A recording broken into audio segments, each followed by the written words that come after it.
الحمدللہ فرقے کے بارے میں بات شروع کرتے ہیں۔ یہ ایک نہایت اہم فرقہ ہے جس کو سمجھنا ضروری ہے، کیونکہ اہل سنت والجماعت جو صحابہ کرام کے عقیدے اور سلف صالحین کے منہج پر ہیں، ان پر کئی بار یہ الزام لگایا جاتا ہے کہ وہ اس گمراہ فرقے سے تعلق رکھتے ہیں، لیکن الحمدللہ ہم اس سے بالکل پاک ہیں۔ یہ فرقہ ان مجسمہ کے نام سے جانا جاتا ہے۔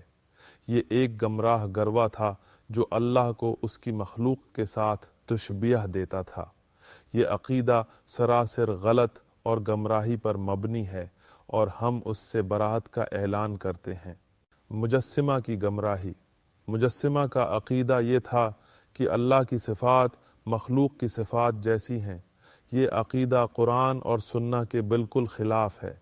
جب قرآن یا صحیح احادیث میں اللہ کی صفات کا ذکر آتا ہے تو ہم اہل سنت والجماعت ان صفات پر ایمان رکھتے ہیں جیسا کہ اللہ نے ان کو بیان کیا اور جیسا کہ نبی کریم صلی اللہ علیہ وسلم نے ان کی وضاحت فرمائی۔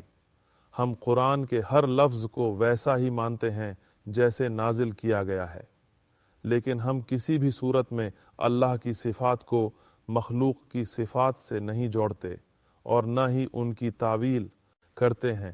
اہل سنت والجماعت کا عقیدہ یہ ہے کہ اللہ کی صفات اس کی عظمت اور شان کے لائق ہیں اور ان کے بارے میں کسی بھی قسم کی تشبیہ دینا یا غلط تعویل کرنا ممنوع ہے۔ الزام اور حقیقت۔ اہل سنت والجماعت پر اکثر الزام لگایا جاتا ہے کہ وہ مجسمہ کے عقائد رکھتے ہیں، لیکن یہ الزام غلط ہے۔ مجسمہ کا عقیدہ یہ تھا کہ اللہ کی صفات جیسے ہاتھ یا چہرہ مخلوق کے ہاتھ یا چہرے جیسے ہیں، نعوذ باللہ، لیکن ہم اہل سنت اس عقیدے سے بالکل پاک ہیں۔ ہمارا عقیدہ یہ ہے کہ اللہ کی صفات کو ویسا ہی ماننا چاہیے جیسا قرآن اور سنہ میں آیا ہے، بغیر تشبیہ یا تعویل کے۔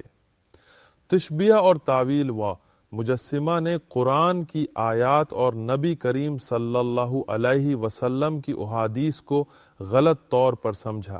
مثال کے طور پر ایک حدیث میں نبی کریم صلی اللہ علیہ وسلم نے صحابہ سے پوچھا کہ کیا صاف رات میں مکمل چاند دیکھنے میں کوئی مشکل ہوتی ہے؟ صحابہ نے جواب دیا کہ نہیں، اس میں کوئی مشکل نہیں۔ اس پر نبی کریم صلی اللہ علیہ وسلم نے فرمایا کہ قیامت کے دن تم اپنے رب کو اسی طرح دیکھو گے جیسے صاف رات میں چاند کو دیکھتے ہو، بغیر کسی مشکل کے۔ مجسمہ نے اس حدیث کو یہ کہہ کر غلط استعمال کیا کہ اللہ چاند کی طرح ہے، نعوذ باللہ، لیکن حقیقت یہ ہے کہ اس حدیث میں اللہ اور چاند کے درمیان کوئی مشابہت بیان نہیں کی گئی، بلکہ یہاں صرف دیکھنے کے عمل کی وضاحت کی گئی ہے۔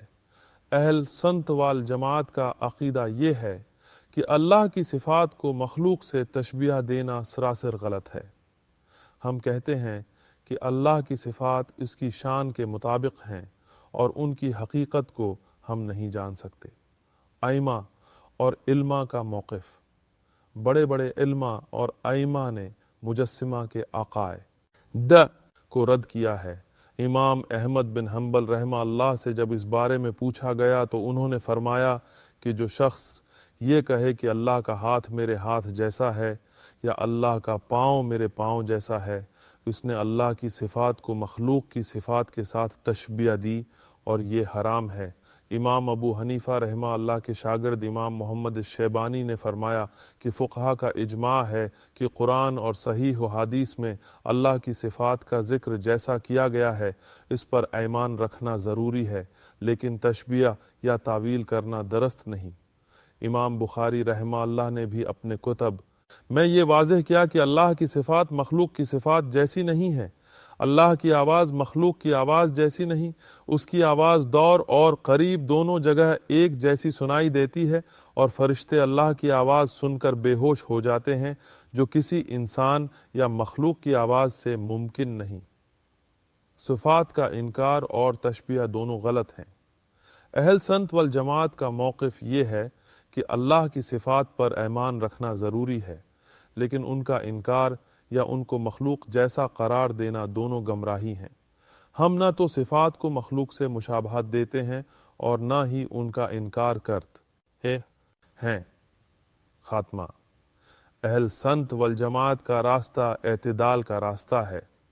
ہم قرآن اور سنہ کی ہر بات کو مانتے ہیں جیسا کہ اللہ نے نازل کی اور نبی کریم صلی اللہ علیہ وسلم نے سمجھائی، اور ہم اللہ کی صفات کو اس کی عظمت کے مطابق تسلیم کرتے ہیں۔